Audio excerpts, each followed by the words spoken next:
আকাশবাণী আগরতলা স্থানীয় সংবাদ পড়ছি সুমন ভট্টাচার্য। ব্রাজিলের 17তম ব্রিক্স শীর্ষ সম্মেলনে শান্তি ও নিরাপত্তা বিষয়ক অধিবেশনে প্রধানমন্ত্রী শ্রী নরেন্দ্র মোদী বলেন, সন্ত্রাসবাদ মানবতার জন্য সবচেয়ে গুরুতর চ্যালেঞ্জ হিসেবে উঠে এসেছে। তিনি বলেন, 22 এপ্রিল পেহেলগামে সন্ত্রাসবাদী হামলা ভারতের আত্মা, পরিচিতি এবং মর্যাদার উপর সরাসরি আক্রমণ। প্রধানমন্ত্রী বলেন, যদি কোনো দেশ প্রত্যক্ষ বা পরোক্ষভাবে সন্ত্রাসবাদকে সমর্থন করে তাহলে তাকে এর মূল্য দিতে হবে। তিনি সন্ত্রাসবাদের প্রতি শূন্য সহনশীলতার আহ্বান জানান এবং বলেন, সন্ত্রাসবাদীদের বিরুদ্ধে নিষেধাজ্ঞা আরোপে কোনো দ্বিধা করা উচিত নয়। এদিকে খুবই তাৎপর্যপূর্ণভাবে ব্রাজিলের রিও ডি জেনেরোতে চলতি ব্রিক্স শীর্ষ সম্মেলনের নেতাদের ঘোষণাপত্রে 22 এপ্রিল জম্মু ও কাশ্মীরের সন্ত্রাসবাদী হামলায় 26 জন নিহত হওয়ার ঘটনাকে তীব্রভাবে নিন্দা জানানো হয়েছে। ব্রিক্স নেতারা সন্ত্রাসবাদের সকল রূপ এবং প্রকাশের বিরুদ্ধে লড়াই করার প্রতিশ্রুতি পুনর্ব্যক্ত করেছেন। উল্লেখ্য, প্রধানমন্ত্রী নরেন্দ্র মোদী আগামী বছর ভারতের সভাপতিত্বে পরবর্তী শীর্ষ সম্মেলনে ব্রিক্স নেতাদের এদেশে আসার জন্য আমন্ত্রণ জানিয়েছেন।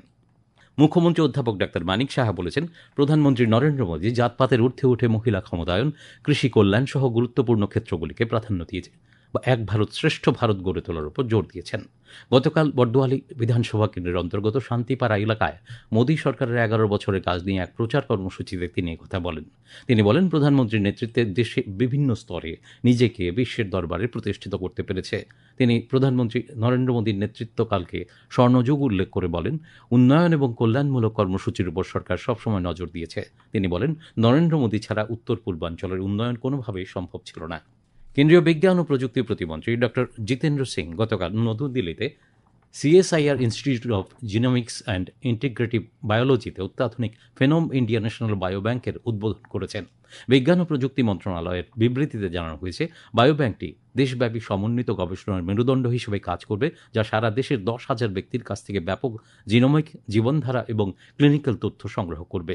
বিবৃতিতে আরও উল্লেখ রয়েছে, গবেষকরা জানিয়েছেন যে এই উদ্যোগটি প্রাথমিক রোগ নির্ণয়ে সহায়তার পাশাপাশি ডায়াবেটিস, ক্যান্সার, হৃদরোগ এবং বিরল জিনগত ব্যাধির মতো জটিল রোগের বিরুদ্ধে লড়াইকে শক্তিশালী করবে। ডক্টর শ্যামাপ্রসাদ মুখার্জির জন্মজয়ন্তী এবং 14 বাধারঘাট বিধানসভা কেন্দ্রের অন্তর্গত 43 নম্বর বুথ কার্যালয়ের উদ্বোধন উপলক্ষে গতকাল শহর দক্ষিণাঞ্চলের মিলন চক্র ক্লাব প্রাঙ্গণে বিনামূল্যে এক স্বাস্থ্য শিবিরের আয়োজন করা হয়। শিবিরের উদ্বোধন করেন বিধায়ক মীনা রানী সরকার। উপস্থিত ছিলেন মণ্ডল সভাপতি মনীষ দেব, বাধারঘাট যুব মোর্চার সভাপতি দেবব্রত বিশ্বাস, কর্পোরেটর প্রসেনজিৎ লোধ সহ অন্যরা। শিবিরে মোট 100 জনের স্বাস্থ্য পরীক্ষা করে বিনামূল্যে ঔষধ প্রদান করা হয়। এছাড়াও এই বুথের উদ্যোগে এলাকার মাধ্যমিক, উচ্চ মাধ্যমিক পরীক্ষায় উত্তীর্ণ কৃতীদেরও সম্বর্ধনা দেওয়া হয়। তেলিয়ামুড়া মহকুমা তথ্য দপ্তরের উদ্যোগে ভারত কেশরী ডক্টর শ্যামাপ্রসাদ মুখার্জির জন্মদিন গতকাল কল্যাণপুরের ব্লক রিসোর্স হলে উদযাপিত হয়। অনুষ্ঠানের উদ্বোধক এবং প্রধান অতিথি বিধায়ক পিনাকি দাস চৌধুরী শ্যামাপ্রসাদ মুখোপাধ্যায়ের জীবন ও কাজকর্ম নিয়ে আলোচনা করেন। অনুষ্ঠানে তেলিয়ামুড়া পুর পরিষদের চেয়ারম্যান রূপক সরকার, কল্যাণপুর ব্লক উপদেষ্টা কমিটির চেয়ারম্যান ইন্দ্রাণী দেববর্মা, কল্যাণপুর পঞ্চায়েত সমিতির ভাইস চেয়ারম্যান স্বপ্না সরকার দাস সহ অন্যরা উপস্থিত ছিলেন। জনজাতি কল্যাণমন্ত্রী বিকাশ দেববর্মা গতকাল তেলিয়ামুড়ার দক্ষিণ কৃষ্ণপুর গ্রাম পঞ্চায়েতের গোলাবাড়ি ডাকবাংলো প্রাঙ্গণে এক স্বাস্থ্য শিবিরের উদ্বোধন করেন। শিবিরে প্রায় 75 জনের চক্ষু পরীক্ষা, বিনামূল্যে ঔষধ বিতরণ এবং প্রয়োজনীয় অনুযায়ী চশমা বিতরণ করা হয়। মন্ত্রী শ্রী দেববর্মা এ ধরনের উদ্যোগের প্রশংসা করেন। ত্রিপুরা সরকারি কর্মচারী সমিতির উদ্যোগে গতকাল বিলোনিয়া সমন্বয় সমিতির অফিস গৃহে রক্তদান শিবিরের উদ্বোধন করেন বিধায়ক অশোক কুমার মিত্র। বিধায়ক দীপঙ্কর সেন, সংগঠনের কেন্দ্রীয় কমিটির সাধারণ সম্পাদক জয়ন্ত দত্ত মজুমদার প্রমুখ উপস্থিত ছিলেন। শিবিরের উদ্বোধনী পর্বে 26 জন শিক্ষক কর্মচারী রক্তদান করেন। ত্রিপুরা অ্যাথলেটিক্স অ্যাসোসিয়েশনের উদ্যোগে গতকাল থেকে শুরু হলো 3 দিনব্যাপী 54তম রাজ্যভিত্তিক অ্যাথলেটিক্স প্রতিযোগিতা। বাধারঘাট স্টেডিয়ামে আসরের সূচনা করেন রাজ্য বিধানসভার উপাধ্যক্ষ রামপ্রসাদ পাল। নবনির্মিত দেবভক্তি জমাতিয়া সিনথেটিক অ্যাথলেটিক্স ট্র্যাকে উদ্বোধনী অনুষ্ঠানে ত্রিপুরা অলিম্পিক অ্যাসোসিয়েশনের সভাপতি পদ্মশ্রী অলিম্পিয়ান দীপা কর্মকার, ক্রীড়া অধিকর্তা সত্যব্রত নাথ প্রমুখ উপস্থিত ছিলেন। 4 শতাধিক খেলোয়াড় এই আসরে অংশ নিয়েছেন।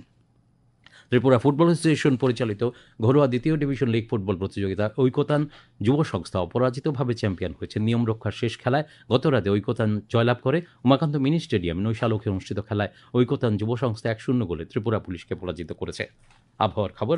আজ দুপুর পর্যন্ত আবহাওয়ার পূর্বাভাসে জানানো হয়, আকাশ সাধারণত মেঘলা থাকবে, বজ্রবিদ্যুৎ সহ হালকা থেকে মাঝারি ধরনের বৃষ্টিপাতের সম্ভাবনা রয়েছে। তবে দক্ষিণ জেলা, গোমতী জেলা ও সিপাহীজলা জেলার কোথাও কোথাও ভারী বৃষ্টিপাতের সতর্কতা রয়েছে। আগরতলায় আজ ভোরের সর্বনিম্ন তাপমাত্রা ছিল 25.8 ডিগ্রি সেলসিয়াস। দিনের সর্বোচ্চ তাপমাত্রা থাকবে 33 ডিগ্রির কাছাকাছি। আগরতলায় গত 24 ঘন্টায় বৃষ্টি হয়েছে 3.2 মিলিমিটার। স্থানীয় সংবাদ এখনকার মতো এখানেই শেষ হলো। পরবর্তী বাংলা স্থানীয় সংবাদ প্রচারিত হবে আজ সন্ধ্যা 7:55।